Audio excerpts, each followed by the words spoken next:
तो यहाँ पर तीसरा पूरा हो गया काश के साइड, चौथा चलेगा। तो दो प्रकार की निष्ठा का वर्णन किया है यहाँ पर ईशावासोपनिषद में, एक ज्ञान निष्ठा, एक कर्म निष्ठा।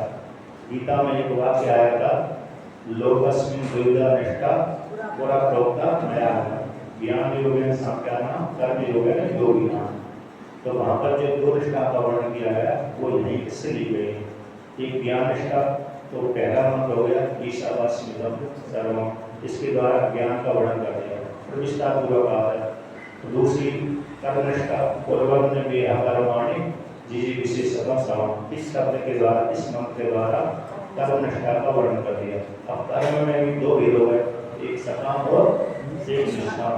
तो सकाम कर्म तो लोकांतर फल को देने वाले होते हैं, सकाम कर्म लोकांतर फल को देने वाले, लेकिन निष्काम कर्म अंतःकरण की शुद्धि, और अंतःकरण की शुद्धि से ज्ञान की योग्यता, और ज्ञान के द्वारा मोक्ष रूप फल की प्राप्ति। बृहदारण्यक उपनिषद में आता है कि कर्म मात्र अंतःकरण की शुद्धि के लिए होते हैं, कर्म आत्मा की शुद्धि के लिए नहीं होते। चौथे अध्याय में 15वें मंत्र का, चौथे अध्याय का 15वें चौथे अध्याय में आता है, तो अंतिम जो ब्राह्मण है, उसी अंतिम ब्राह्मण में 15वां श्लोक है, मंत्र है, उसमें भाष्य में आता है, भगवान भाष्य ने स्पष्ट वर्णन किया था कि अंतःकरण की शुद्धि के लिए ही कर्म होते हैं, आत्मा की शुद्धि के लिए नहीं होते। क्यों? क्योंकि आत्मा पहले से ही शुद्ध है। अविद्या को लेकर के अंतःकरण के साथ और आत्मा का संबंध हो गया, और अंतःकरण को शुद्ध कर दिया तो अंतःकरण में ज्ञान हो गया। तो मैं आत्मा से प्रकट हूँ, चिदाभास जीवात्मा बोलते हैं, और आत्मा अलग है, कूटस्थ है। इस प्रकार से ज्ञान हो जाने के पश्चात साधक मुक्त हो जाता है, उसी को यहाँ पर आप कहते हैं। स्वामी जी, ज्ञान की योग्यता के लिए साधन से पुस्तक कहा गया है जी, विवेक वैराग्य से संबंधी और हाँ, लेकिन निष्काम कर्म को किस श्रेणी में डाला है, किस श्रेणी में डाला है? वो निष्काम कर्म उसी के लिए तो लिए है, जैसे आपने सकाम कर्म किए तो वो लोकांतर कर दे दिए। अब ज्ञान की योग्यता के लिए जो कर्म आप करते हैं निष्काम, वो उसी से अंतःकरण ही शुरू होता है, उसमें ये सारे साधन एक साथ मिलते रहते हैं। भक्ति है, ज्ञान है, उपासना है, ये सारे निष्काम ही आते हैं, जहाँ पर कामना आपकी नहीं है। जैसे आप मंदिर में गए हैं, जल चढ़ाया, लेकिन उसमें आपने कामना नहीं की मेरा पुत्र ठीक हो जाए, पुत्री ठीक हो जाए, शरीर ठीक हो जाए, तो ये तो कामना वाली हो गई। मैं ठीक ना हो, मैंने जल चढ़ा दिया, अब मेरे को स्वर्ग लोग फल भी नहीं चाहिए, कोई फल भी नहीं चाहिए, तो भगवान जैसे चाहे वैसे मेरे को फल दे रहे हैं। तो वो इस जल चढ़ाना जो होगा ना, वो अंतःकरण शुद्धि का हेतु बन रहा है, क्योंकि आपने कोई भी कामना नहीं करी। तो जितना भी कर्म कांड है, यदि आप कर रहे हैं, पूजा पाठ कर रहे हैं, कामना बिल्कुल भी नहीं है, तो अंतःकरण शुद्धि के होते हैं। उसी से धीरे धीरे उस पर आपको वैराग्य होने लगेगा। निष्काम कर्म करते करते लोगों में जो आसक्ति थी वो दूर होने लगेगी, और जो परिच्छिन्न बुद्धि थी, परिच्छिन्न बुद्धि, सीमित सोचना, वो व्यापक होने लगती है। क्योंकि भगवान ने गीता में एक वाक्य दिया है, एक वाक्य बोला है, ददामि बुद्धि योग, बुद्धि योग देता हूँ। तो वो बुद्धि आपके मन में ऐसी बुद्धि बनेगी, भावना ऐसी बनती रहेगी, वो कर्म तो करेंगे आप, लेकिन निष्काम कर्म करेंगे, मांगेंगे नहीं, प्रेरणा देते रहती है, वो करते रहते हैं। जैसे जैसे सत्संग होता रहता है, उसी प्रकार से आपके संस्कार पुष्ट होते रहते हैं, मतलब राग वाले संस्कार निवृत्त होते रहते हैं, तो भक्ति वाले संस्कार, निष्काम वाले संस्कार, निष्काम कर्म के माध्यम से वो मोक्ष रूप फल के लिए, मतलब ज्ञान के लिए आप कर्म करते रहते हैं, और एकांत चिंतन करते रहते हैं। किसी भी स्वाद, किसी भी ग्रंथ का आलम्बन लेकर उसका पाठ करते रहते हैं। अब उसमें ये भावना रहती है कि मेरे को कल्याण हो जाए, वो कल्याण को निष्काम ही जाता है, फल नहीं चाहा, मतलब लौकिक संबंधी फल नहीं चाहा। ईश्वर को चाहना, ईश्वर के लिए भक्ति करना, ईश्वर की प्राप्ति के लिए कर्म करना, वो निष्काम कोटि में आता है, वो कामना कोटि में नहीं आता। मात्र कामना कोटि में कौन से आता है? लौकिक संबंधी फल चाहिए और स्वर्ग संबंधी फल चाहिए, जिसमें स्वार्थ, और ईश्वर को प्राप्त करना निष्काम नहीं आता है। और उसके लिए जो भी कर्म कर रहे हैं, पूजा पाठ है, तो निष्काम में याद है, उसी से वो नियम आदि एक अंतर से दूर के साधन हो गए, एक नियम अंतर के साधन हो गए ना के आगे है नियम आदि ना नियम है आसन प्राणायाम आदि है, एक अंतर साधन हो गए ज्ञान की प्राप्ति के लिए, तो ये थोड़े दूर के हो गए इस प्रकार से। अब उसी को और कहते हैं देखिए भूमिका बनाते हैं जो पहले मंत्र के द्वारा वर्णन किया गया है, ईशावास्यमिदं सर्वम। अब उसका श्रुति स्वयं स्वरूप का वर्णन करती है, तो ईश जो परमात्मा है वो कैसा स्वरूप वाला है, परिच्छिन्न है कि अपरिच्छिन्न है, उपाधि वाला है कि निरुपाधि वाला है, तो उस आगे 14 मंत्र के द्वारा उसी के कथन करते हैं। यस्य आत्मनो धन अन्नाद अविद्वांसा संसरन्ति तद विपर्येण विद्वांसो जनः उच्यन्ते ते न आत्महनः तत् कीदृशम् आत्मतत्त्वम् इति उच्यते। आप पाठ नहीं करते? अच्छा इसके ऊपर पाठ करते हैं, क्योंकि वहाँ पर मैंने चलाया था वो भाष्य का उच्चारण करवा देते हैं। तो इसके लिए कहता है कि अपना शुद्ध हो गया बोलना, कैसे बोलना वो भी आ जाएगा। अच्छा मैंने सोची यहाँ पहले तो नहीं सुना था मैंने। अच्छा तो देवगी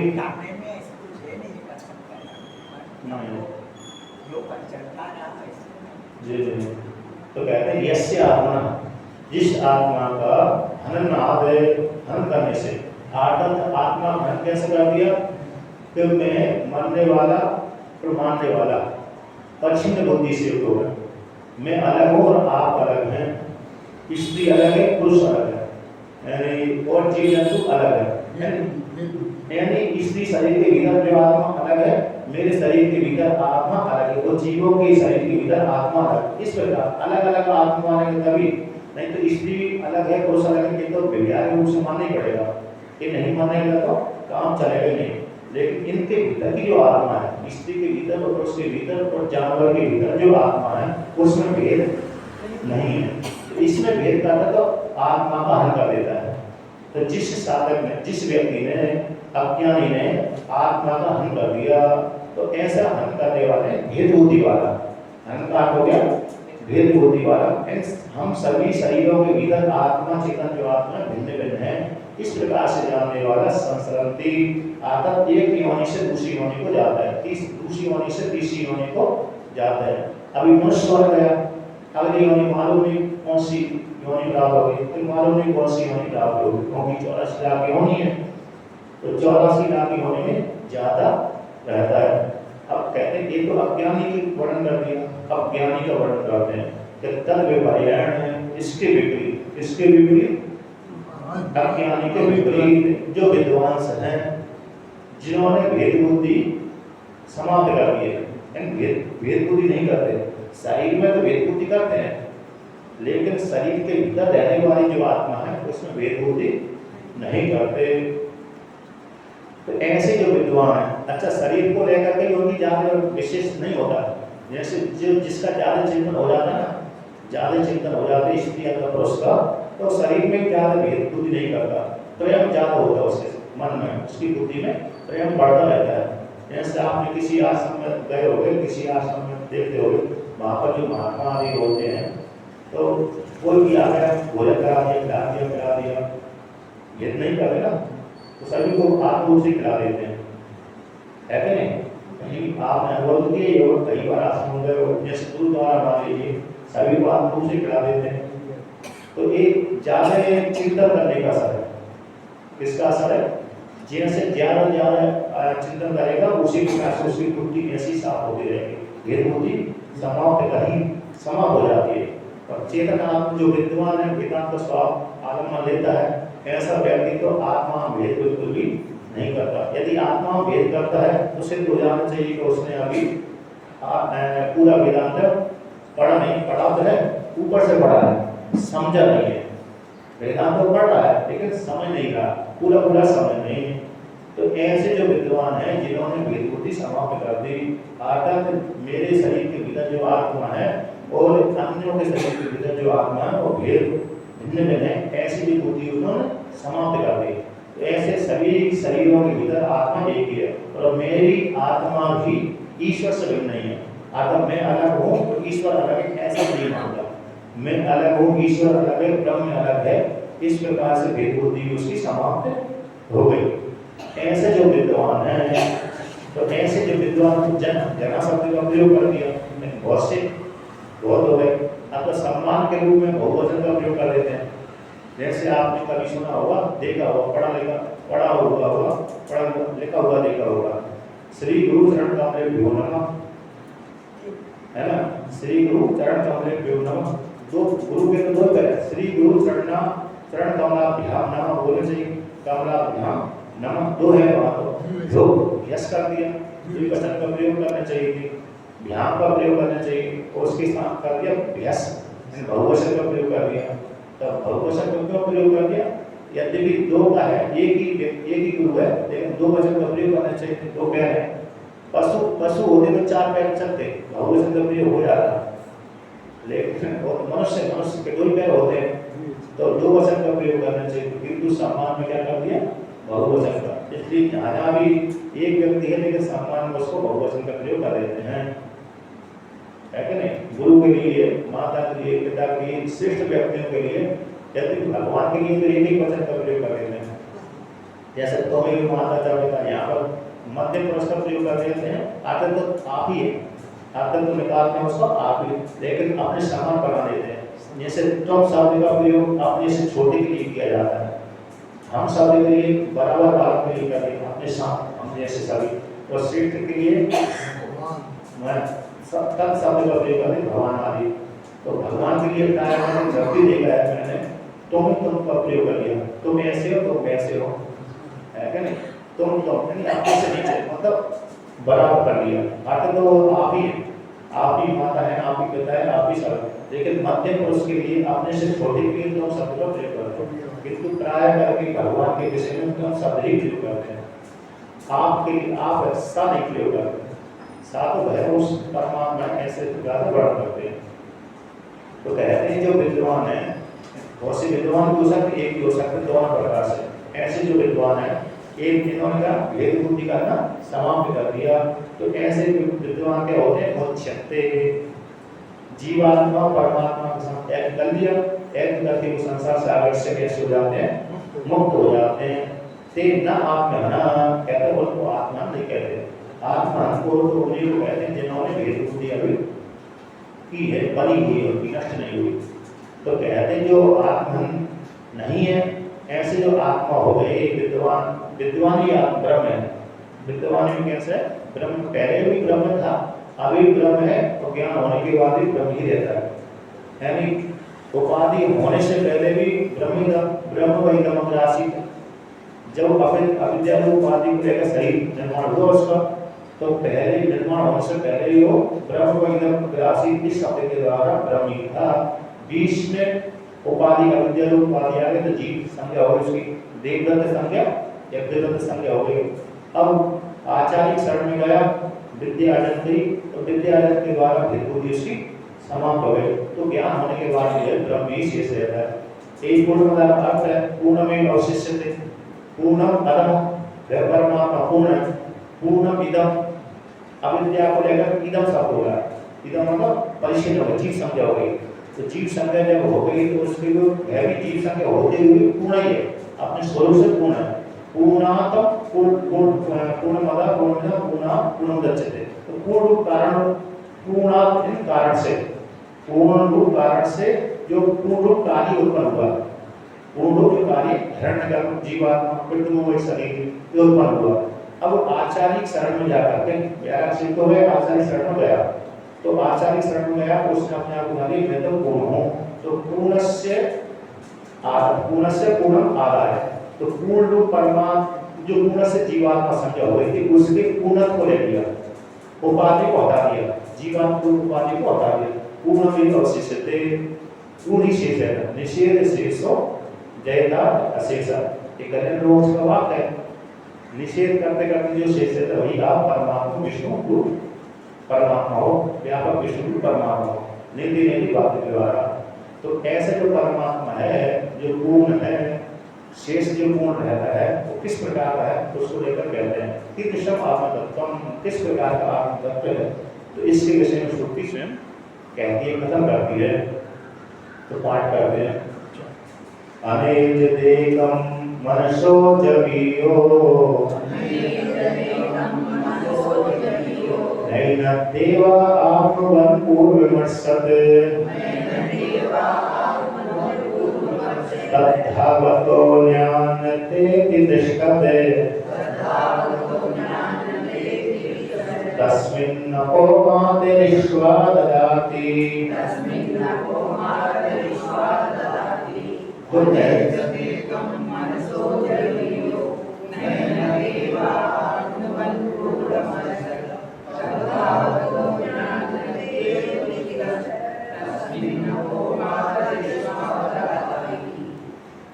तो श्रुति कहती है, तो पहले मंत्र का ही अर्थ है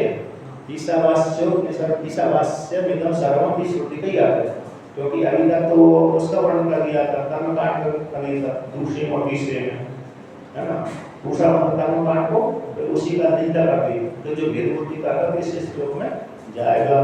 जैसे श्रुति में कभी आता है स्ते आता है, चोर आता है, स्ते शब्द भी आता है, चोर है मतलब जिसने आत्मा को ले जाना उसको श्रुति कह रही थी चोर है। ऐसे अन्य चोरी करना वो चोर है, लेकिन यहाँ पर व्याकरण उस अर्थ में उसी कोई चोर शब्द बोल दिया, क्यों? उसने आत्मा को नहीं जाना। अन्य को जाने से चोर नहीं है, अन्य चोरी करने वाला चोर नहीं है। श्रुति में चोरी चोर उसी को बोलते हैं जिसने आत्मा को नहीं जाना, स्थिति बोल दिया वहाँ पर। तो यहाँ पर कहते हैं, तो पहला मंत्र ज्ञान का, दूसरा और तीसरा मंत्र, दूसरा कर्मकांड का निष्काम कर्म का, और तीसरा मंत्र निंदा वाला है। अब उसी को जो पहले मंत्र का व्याख्यान चल रहा है, तो चौथा, पांचवा, छठा, 8 तक है ना, 8 तक ये आएगा सर, ज्ञान का प्रसंग ये आएगा। अनेजदम, अनेजद ना एजद की अनेजद, एजदी का अपने धातु, एजदी का अपने धातु है, उससे रूप बना हुआ, चलता है, कंपन करता है। जन्मे है ना, जन्मे शब्द इसी से बना हुआ है, एजदी का अपने से। कहते हैं जन्मे के विषय में आता है कि उसको सुनकर के राजा लोग डरते थे, नाम को सुनकर के, इतना तेजस्वी था। कौन सा जन्मे नहीं जन्मे हुए, लेकिन राजा परीक्षित का जो शुद्ध हुआ उसको देख करके सुन करके दूसरे जो उसके शत्रु पक्ष के रहने तो राजा लोग डर जाते थे, मतलब इतना तेजस्वी था, वीर था। इंद्र देवता भी उससे डरता था, इंद्र देवता इससे डर गया कहीं मेरी गद्दी ने खड़ा दे, उसको भय हो गया था। तो कहते हैं अनिजत, परमात्मा कैसे अनिजत, चलता नहीं, यह का अपनी चलना, हलना, कंपन करना, नए तत्व को समास कर दिया, न इजत इति अनिजत, न इजत इति अनिजत, आगे चलता नहीं है, समास कर दिया, तत्व समास, नए तत्व समास। एकम, एको हम अद्वितीय नेहानास्ति किंचन, ऐसा परमात्मा को एक है। अब चलता भी नहीं, अब श्रुति कहती है, श्रुति क्या कहती है, अब चलने का भी प्रतिबाद करती है। तो चलता भी है, किससे तेज चलता है, मनसो जलियो, मन से भी तेज दौड़ता है, क्योंकि लोक के जगत में सबसे तेज दौड़ने वाला कौन है, मन है। हमने जो जो विषय सुना है, देखा है, मन वहां पर सीधी पहुंच जाता है। जो जो विषय देखा है और जो जो विषय सुना है, अनुभव किया, देखना हो गया और सुना होगा, वहीं पर मन जल्दी पहुंच जाता है। जो हमने देखा नहीं है, सुना भी नहीं है, तो उसमें मन जाते नहीं है। बहुत सी ऐसी विद्या है अंतरिक्ष में, हमने सुनी नहीं है तो मन जाते नहीं वहाँ पर। बहुत सी विद्या है ना जो नहीं सुनी हमने, अनेक प्रकार की विद्या होती है, उसके विषय में हमारा मन नहीं जाता। अनेक प्रकार के ब्रह्मांड है, उसके विषय में जाते नहीं। आपने ब्रह्मांड के विषय में सुना होगा, योग वासिष्ठ में आता है, 4-5-6 प्रकार के ब्रह्मांड का वर्णन कर देते हैं। कहीं तो पेट ही नहीं होता, एक जगह वर्णन किया स्त्री पुरुषों के शरीर में पेट ही नहीं होता। जब पेट नहीं होता तो कमाने के लिए मेरा नौकरी करते हैं, नौकरी को जब पेट के लिए तो व्यक्ति नौकरी करता है दूसरे के, लेकिन पेट ही नहीं है, किसी एक कल्पित से पेट ही नहीं बनाया परमात्मा, और पेट बनाया किसका पता था, तो खाली नहीं थे। तो एक कल्प में ऐसी स्थिति करी, वहाँ पर स्त्रियाँ होती नहीं थी, पुरुष ही पुरुष होते थे। ऐसी सृष्टि योग का शिक्षण में आती है। तो जिसके विषय में हमने छोड़ा नहीं है उसमें मन नहीं जाता, जिसको हमने देखा नहीं है वहां पर मन नहीं जाता, जहाँ पर देखा है जहाँ पर सुना है वहीं पर मन जाता है। तो कहते हैं मन जाता, मन सबसे तेज चलने वाला है। तो इस मन से भी आत्मा का तेज चलते हैं कि हाँ मन से भी जब यो जुगतो धातु है, जब बदल जुगतो तेज चलने आत्मा। तो मन जब पुरुष होता है तो सृष्टि कैसे होती है? ईश्वर के संकल्प से होती है। सत्य संकल्प, जैसे आपने स्वप्न अवस्था में संकल्प करते सृष्टि करते हो ना, स्त्री की जरूरत नहीं पड़ती है, तो संकल्प से ही करते हो आप। और दूसरा है लोग दूसरा उदाहरण, आप मैजिक देखने मतलब चमत्कार देखने जाते हैं जादूगर, ना तो वहाँ पर स्त्री की जरूरत है ना उसकी जरूरत है, बस मंत्र ज्ञान होना चाहिए। संकल्प मंत्र संकल्प हो गया तो संकल्प के द्वारा सृष्टि हो जाती है। वो नहीं स्त्री में ऐसे स्त्री संकल्प स्वरूप देने कोई उसना उसकी जरूरत है नहीं उसको, जैसा उसका संकल्प रहा उसी प्रकार से सृष्टि कर दी। तो उसने भी इसी प्रकार से उस और आत्मा के विषय में आती है। आत्मा कैसे सत्य संकल्प है, जैसा सोचता है वैसे हो जाता है। और आदि में कोई स्त्री थी नहीं, आदि सृष्टि में जो सृष्टि करी परमात्मा ने शुरू में ब्रह्मा जी सृष्टि करी, स्त्री कहाँ थी पास में, और बाद में उन्होंने बनाई स्त्री पुरुष संज्ञा, पहले संकल्प सीख लिया उन्होंने। कहते हैं शुरू को सृष्टि तो ऐसी ही होती है बिना स्त्री के ही होती है, तो बाद में स्त्री पुरुष होती है, मैं तो क्रिया से आगे बढ़ती है जिस प्रकार से। तो अयम आत्मा सत्य संकल्प, संकल्पमय पुरुषा, एक बात आते हैं संकल्पमय हो पुरुषा, संकल्पमय पुरुषा। तो ऐसे जो परमात्मा कैसे मन से भी ठीक है दौड़ने वाला है। कहते हैं न एन दे देवा आत्मवर पूर्व वर्षत, इस परमात्मा को कि देवता प्राप्त कर लेते होंगे, देवता इस परमात्मा को प्राप्त करे, देवता जाते होंगे जानते होंगे ना, देवता है इंद्रिय, देवता का यहाँ पर कौन है इंद्रिय है, लेकिन इंद्रिय भी इस परमात्मा को प्राप्त नहीं कर सकते। क्यों? इस इंद्रिय और परमात्मा के बीच में तो मन बीच में अवरोध कर देता है, और इंद्रियों की इतनी तीव्र गति नहीं होती, इंद्रियों की इतनी तीव्र गति नहीं होती, बल्कि मन की गति ज्यादा है। जब मन ने ही उस परमात्मा को प्राप्त नहीं कर पाया तो इंद्रियों की कहाँ कितनी सामर्थ्य। क्या बोलते ना कि जिस व्यक्ति के सेवक का कोई व्यापारी रहा, व्यापारी उसका एक सेवक था, वो अरब खरबपति का सेवक है। कहते जब उसका सेवक ही जब अरब खरबपति है तो उसका जो स्वामी होगा वो उसके विषय में क्या कहना, इसको बोलते हैं कैमोद न्याय। कैमोद न्याय जब मन ही उस परमात्मा को नहीं जानता, मन से तेज हो जाता है तो होकर इंद्रियों की कहाँ गति, जबकि इंद्रियां तो मन के द्वारा जाती हैं, मन के बिना तो इंद्रिय कार्य नहीं करती। आँख खुली हुई है, आँख हमारी खुली हुई है, लेकिन मन हमारा दूसरी तरफ गया हुआ है, तो आँख खुली होने पर भी वो देखते नहीं है, वो प्रकाश नहीं कर पाते। इस प्रकार से न पूर्व वर्षक, क्यों?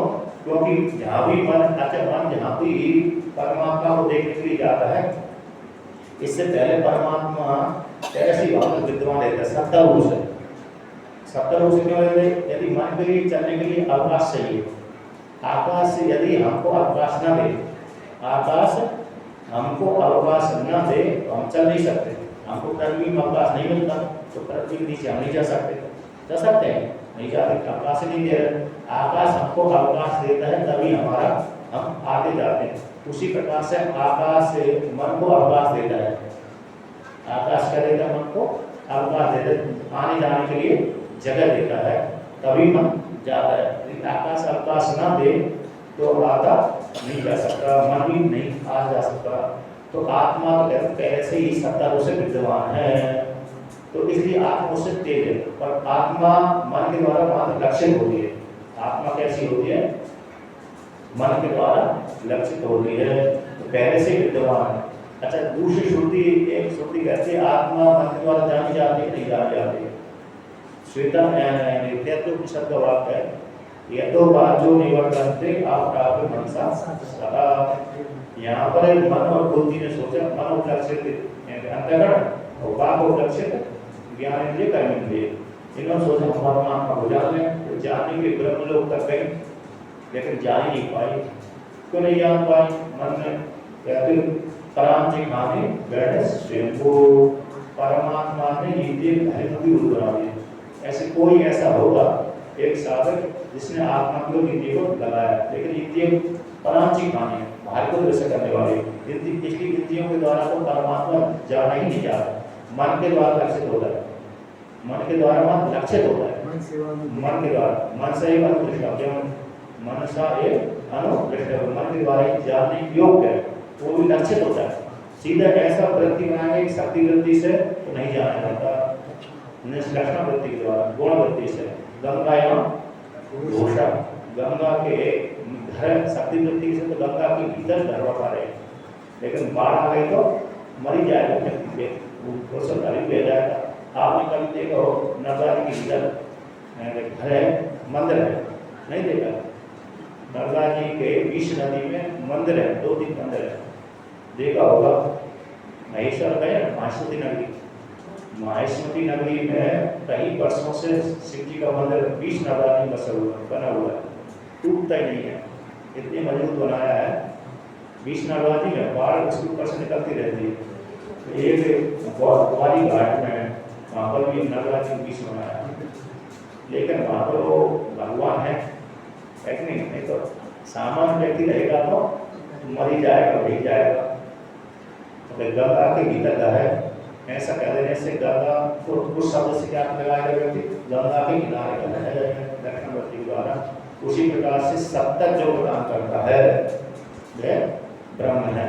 मन की सत्ता को जो प्रदान करता है, मन जिसमें चलता है, खेलता है, आता है, जाता है, वो परमात्मा। इस प्रकार से मन के द्वारा लक्षित होता है। जैसे गंगा या घोषा, गंगा में घर है, इस वाक्य के द्वारा व्यक्ति आकर लगा लेता है तो गंगा के किनारे इसका घर है, यहीं पर एक व्यक्ति रहता है।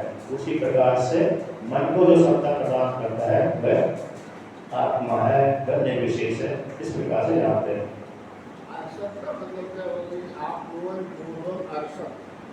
नदी का तो धातु है, ऋषि किसी धातु चलने आत्मा पहले से विद्यमान है, ज्ञान स्वरूप में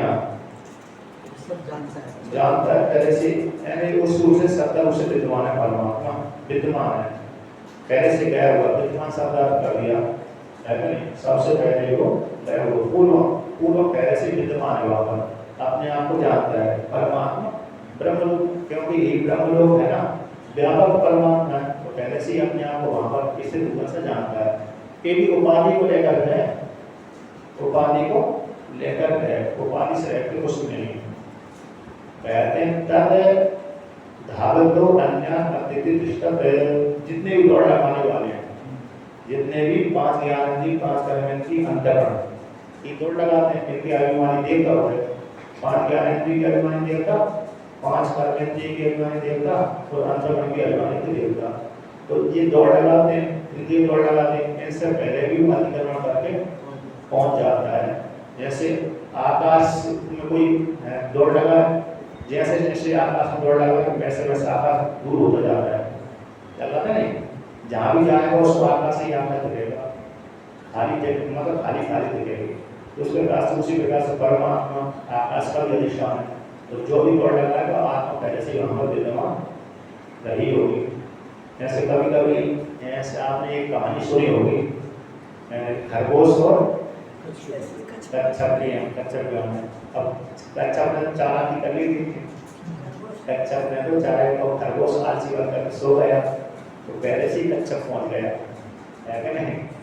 वो तो 4-5 जगह कच्छप बैठ गए ना, एक मेला में बैठ गए, एक रास्ते में बैठ गए, कहीं बैठ गए। तो खरगोश को आ गया था, और बीच में सोचा कच्छप धीरे शुरू गर्मी के समय में, और सोचा था जो तक थोड़ी देर हो गई ज़्यादा, तो जो कच्छप पहुँच गए और पहले से बेईमानी करके पहुँच गए, पहले से पूर्व में 68 है ना, 68 पहले से गए हुए थे, पहले से पहुँचे, पहले से जाने हुए। इस प्रकार से अगर परमात्मा पहले से गया हुआ है, तब धावन करने वाले, दौड़ लगाने के मध्य में अन्य अत्यधिक सभी को कहते पार अतिक्रमण करके रहता है, तिष्ठ स्थिर रहता है, इष्टा गति नहीं देता, इष्टा गति निवृत्त वो पहले से ही अतिक्रमण करके वहां पर विद्यमान रहता है सत्ता रूप से रहता है, अतिक्रमण करके रहता है। कहते हैं उसी परमात्मा में, तस्मै उसी परमात्मा में अपो जल यानी हिरण्यगर्भ वायु सूत्रात्मा मातृस्वर्गादि मातरि अंतरिक्षम श्वेति गच्छति इति मातृस्वर हिरण्यगर्भ आत्मा को अपने में धारण करता है। अधिष्ठान रूप परमात्मा अपने में हिरण्यगर्भ को धारण करता है। हिरण्यगर्भ ही तत्त देवताओं को अपने अपने कर्मों का फल उगाता है। उपाधि को लेकर है ना, क्योंकि हिरण्यगर्भ में एक एक आते एक एक देवता है। पूरा वायु सूत्रात्मा में हिरण्यगर्भ फैलाता है वायु। अब वायु के बिना ना तो चक्षु इंद्रिय रह सकती है, न कर्म इंद्रिय रह सकती है, न ज्ञान इंद्रिय रह सकती है, न कर्म इंद्रिय रह सकती है, न ही अंतःकरण रह सकता है। जैसे ही प्राण निकलने लगता है उसी समय के 5 ज्ञान इंद्रिय 5 कर्म इंद्रिय 5 कर्म अपने आप ही निकलने लगते हैं। देरी भी नहीं करते। देरी करते नहीं, बिल्कुल भी देरी नहीं करते, 1 सेकंड तक देरी नहीं करते, तुरंत एक साथ निकल जाते हैं। उसी प्रकार से जो शरीर के भीतर है इंद्रिय हो गई और अधिदेवता में कौन हो गए इंद्रादि देवता। इंद्रादि देवता कौन से हो गए, उनसे भिन्न नहीं है, घट से भिन्न नहीं है। अब जिसने जैसी उपासना करी होगी आप यानी कर्म होता है, जल होता है, आपका अर्थ जल, तो जल से होकर से कर्म कांड उपासना। जैसे जल से ही आपो में पुरुष एक श्रुति आती है, एक पुरुष कैसे आपो में है, जल में है। जल में कौन है, जल में आहुति डाल दो आहुति से व्यक्ति ऊपर जाता है। जल से जल में घृत भी है ना, तो घृत है तो पृथ्वी जल प्रधान है, तो उसमें अग्नि धारण डालेगा, अग्नि धारण डाल करके धुआं निकलेगा, धुआं बन करके ऊपर चला जाएगा, यानी द्विलोक में चला जाएगा। पहली आहुति डाल करके वही जल में आहुति डाल करके व्यक्ति पुरुष आप बन करके द्विलोक में गया। अब द्विलोक में कर्मकांड, यहाँ पर कर्मकांड द्विलोक कर देने वाला हो गया। अब वहाँ से फिर कर्म जैसे चीज हो गया, कर्म जितने हो गए वहीं जैसे कर्म भोगता है ना, कर्म समान हो गए, भोगते जितने भी उसके कर्म होंगे 100 200 1000 में से 1 लाख रुपए के हम पैसा लेकर के किसी होटल में गए, वहाँ पर भोग हुआ 1 लाख रुपए हमारे जैसे खत्म होने वाले थे, 1-2 हज़ार रुपये बचते, तभी हमको चिंता ज़्यादा होने लगती है। वो ठीक नहीं होते, तब हमारे पैसा समाप्त हो गए, अब जाना पड़ेगा, यहाँ से जाना पड़ेगा। अभी तक तो आनंद आ रहा था हमको, क्योंकि हमारे पास में 50 लाख 50,000 10,000 30-40 हज़ार खूब खेत उड़ाए। जब जैसे 10,000 5,000 बचते तब चिंता होने लगी। तो बाद में 1,000 और बचते, बाद में 100-200 बचते तो निकल ही जाते हैं। मतलब जब 60 रुपये खत्म हो जाते हैं इससे पहले निकल जाते हैं, दुखी होकर के। जो भोगने के गया वहाँ गैस वाला भोगने के लिए गया, पैसे सारे समाप्त हो गए तो दुखी होकर के निकलता ही नहीं निकलता, आनंद से नहीं निकलता, कहता और पैसे होते तो और देता। उसी प्रकार से स्वर्ग लोक में भी जब हमारे पुण्य समाप्त हो जाते हैं, 2-4 दिन के बचते हैं पुण्य, तो दुखी हो जाता है। तो दुखी होते चिंतन करते करते उसका शरीर जल में हो जाता है, चिंतन करते करते उसका शरीर कैसे हो जाता है, पिघल जाता है। जैसे बर्फ ठोस हो गई थी, अब जैसी धूप में रखी तो बर्फ पिघल जाती है, पानी हो जाता है, जल हो जाता है। उसी प्रकार से वो उसका शरीर जल में हो जाता है, पानी में हो जाता है। तो वही चंद्रमा लोक में आ जाता है और शीतांश को लेकर के वहाँ से बादल बन जाता है। चंद्रमा के माध्यम शीतांश से बादल बन गया, बादल से फिर वर्षा के माध्यम पृथ्वी में गया, पृथ्वी में धान चला गया, धान से पुरुष में गया, पुरुष स्त्री बाहर आया और बाहर से आकर नगर काट रहे फिर पंचांगी विद्या हो गई। इस प्रकार से ऊपर जा रहे हैं। तो आपका कर्म जैसे जिस साधक ने कर्म किया तो उसी कर्म के अनुसार उसको अपनी देवता बन गया, सूर्य देवता बन गया, चंद्रमा देवता बन गया, अन्य देवता बन गया। इस प्रकार से कर्म का विधान करते हैं। कौन परमात्मा, अंतर्यामी परमात्मा हिरण्यगर्भ को लेकर के उन देवताओं को लिए उस कर्मों का फल का विधान करता, धारण करता है। इन सारे कर्मों का विधान सारे देवताओं के जो साधक देवता भी है स्त्री पुरुष हो गए, तो जिस स्त्री पुरुष ने साधक साधिका ने जैसे जैसे कर्म किए थे उसी साधक को उसी प्रकार से जिस देवता ने जो जो कर्म किए थे, देवता तो भोगी होने हो गए, देवता तो कैसे हुए भोग होने। तो जिस साधक साधिका ने जो जो कर्म किए थे उसी के अनुसार उसको से पति की प्राप्ति हो गई। तो पद में रहकर के भोग होता है, जब वो सब कर्म समाप्त हो गए तो पुनः इसी लोक में आ जाता है। और ज्ञानी हो गया तो मुक्त हो जाता है, ज्ञानी हो गया तो मुक्त हो जाता है। देवता तो प्राय सारे ज्ञानी होते हैं, अज्ञानी तो कोई नहीं होते। अब देखिए, अब भगवान भाषा इसका व्याख्या करते हैं श्रुति का।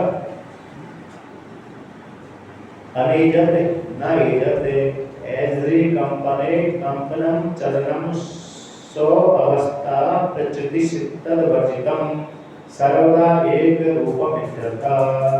कहते हैं अनेजत, तो न एजत थी अनेजत, एजत चलता है, न एजत नहीं चलता है, तो आगे हो गया अनेजत। किस धातु से रूप बना है? तो कहते हैं एजरी कंपने, एजरी कंपने धातु से सत्य प्रत्यय लगा करके रूप बना दिया, चलता है तो नहीं चलता तो अनेजत हो गया। कंपन का तो चलना, कंपन का अर्थ कर दिया भगवान भास्कर कहते हैं कंपन चलना। चलना का अर्थ क्या हो गया? स्व अवस्था प्रच्युति, अपनी अवस्था से चित हो जाना। कौन सी अवस्था चित हो जाना? मतलब बैठा हुआ है तो उठ जाना, है ना। और सामान्य बैठा हल भी लेगा तो हल जाना, हल भी नहीं रहा तो हल जाना, थोड़ी अपनी अवस्था से चित हो जाना होगा। जैसे भगवान विष्णु का एक गोत्र है अच्युत। कौन सा गोत्र है? अच्युत। कहते हैं अपनी मर्यादा से कभी च्युत नहीं होते, इसलिए भगवान कहलाते हैं भगवान विष्णु अच्युत। और चित हो गए, जिस दिन अच्युत होगा तो अच्युत उनका गोत्र समाप्त हो जाएगा। भगवान शिव जी का गोत्र है नाद है, शिव जी का गोत्र तो नाद होता है, भगवान विष्णु का गोत्र होता है अच्युत। तो शिव जी के नाद के विषय में आता है नादमय शंभु, शंभुमय नाद, नादमय शंभु में, नाद और शंभु में कोई भेद नहीं है। नाद एक धारा, नाद का अर्थ एक धारा होता है, स्वर जैसे स्वर चलता है, जैसे हमारे शरीर की भीतर एक धारा चलती है। आपने कान दोनों कान बंद कर लो तो चलती रहती है वो धारा, उसी प्रकार से वो धारा कभी समाप्त नहीं होती। ब्रह्मरूप जो धारा है, ब्रह्मरूप जो धारा है नाद है, वो कभी समाप्त नहीं होती। तो नाद और शिव दोनों एक ही है। नाद से शिव प्राप्त होती, शिव से नाद ही प्राप्त होती है। नाद में शंभु, शंभु में नाद, ऐसा शिव प्राण में आता है। तो दोनों के गोत्र का वर्णन किया। भगवान विष्णु का गोत्र विष्णु प्राण में आया है और भगवान शिव जी का शिव प्राण में आया है। विष्णु सहस्रनाम पुराण में भगवान विष्णु का आता है, इसलिए अच्युत नाद। जब अच्युत हो गया तो फिर वो वहाँ से कंपन हो जाते हैं, फिर 30 से आता कंपन हो गया। तब परमात्मा कैसे अपने मर्यादा से च्युत नहीं हो, चलता ही नहीं है। फिर सर्वदा एक रसम, सर्वदा एक रूपम, सर्वदा एक रस है, एक रूप है। क्यों नहीं चलता?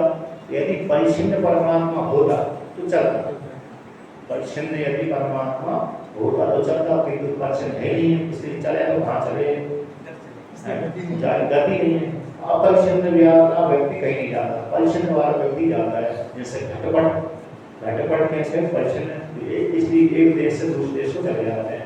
आकाश अपरिच्छिन्न, इसलिए एक देश से दूसरे देश को नहीं जाता। घट के भीतर का आकाश है नहीं, घट उपाधि जाती, घट के भीतर का आकाश नहीं जाता। एक श्रुति आती है घटो समृतम आकाशम, घटो समृतम आकाशम, घटे नहीं, घटो नहीं, घट समृतम आकाश श्रुति है। घट समृतम आकाशम घटो नीयते न आकाश, तद्वत् जीव नव उपमा की श्रुति है, किसी उपनिषद की है। तो घट से घिरा हुआ आकाश, घट से घिरा हुआ आकाश है, तो घट नहीं है, घट ले जाया जाता है, किंतु न आकाश है, वहाँ पर न दृष्टांत को दाखिला बढ़ाया। तद्वत् जीव नव उपमा, तो जीव भी कैसे आकाश समान उपमा है, आकाश जैसे व्यापक है उसी प्रकार से जीवात्मा है। तो जीवात्मा में नहीं जाता, कौन जाता है? अंतःकरण उपाधि लिंग शरीर, अंतःकरण उपाधि मतलब लिंग शरीर, लिंग शरीर आता जाता है, उसी में पृथ्वी में पड़ता रहता है। जैसे सूर्य भगवान स्थिर हो गए, अब दर्पण उपाधि है, तो दर्पण उपाधि में जैसे जैसे दर्पण ले जाओ उसी प्रकार से आरोप कर दिया जाता है, दर्पण के भीतर का पृथ्वी में जा रहा है। लेकिन वो बिंब का पृथ्वी में पड़ा हुआ है, तो उपाधि को लेकर के जाता हुआ सा दिखता है, लेकिन बिल्कुल दर्पण रूप उपाधि जाती है, उसी प्रकार से लिंग रूप उपाधि जाती है। लिंग के भीतर जो व्यक्ति का प्रतिबिंब पड़ा जीवात्मा वो जाता आता नहीं है। उपाधि में भोग होता है, अंतःकरण उपाधि में भोग होता है। सुख और दुख कहाँ पर होते हैं? अंतःकरण उपाधि में। आपने व्याकरण क्षेत्र में सुना हुआ होगा, काम क्रोध बुद्धि भय लज्जा ही सब कैसे मन ही है, जो लक्षण होता है ना, तो वो मन ही सब होते, तो मन में सुख दुख होते हैं। और लेकिन नैयायिक आत्मा मानते हैं। कौन मानते हैं? नैयायिक आत्मा में मानते हैं सुख दुख बुद्धि इच्छा देश प्रयत्न धर्म अधर्म, ये नैयायिक मानते हैं आत्मा के धर्म में। वेदांती नहीं मानते हैं, तो वेदांती मान लेंगे तो एक मोहम्मद होती है, खंड नहीं हो जाता है ना, इस प्रकार से। तो कहते सर्वदा एक सर्वदा प्रत्यय कालात्मक होता है, प्रकारात्मक होता है। सर्वदा में जिद्दा प्रत्यय आता है, कालात्मक का वाचक होता है और प्रकार का भी वाचक होता है। सभी कालों में सभी प्रकार से परमात्मा कैसे एक रूप है। तच्च एकम सर्वभूतेषु मनसः संकल्पादि लक्षणात्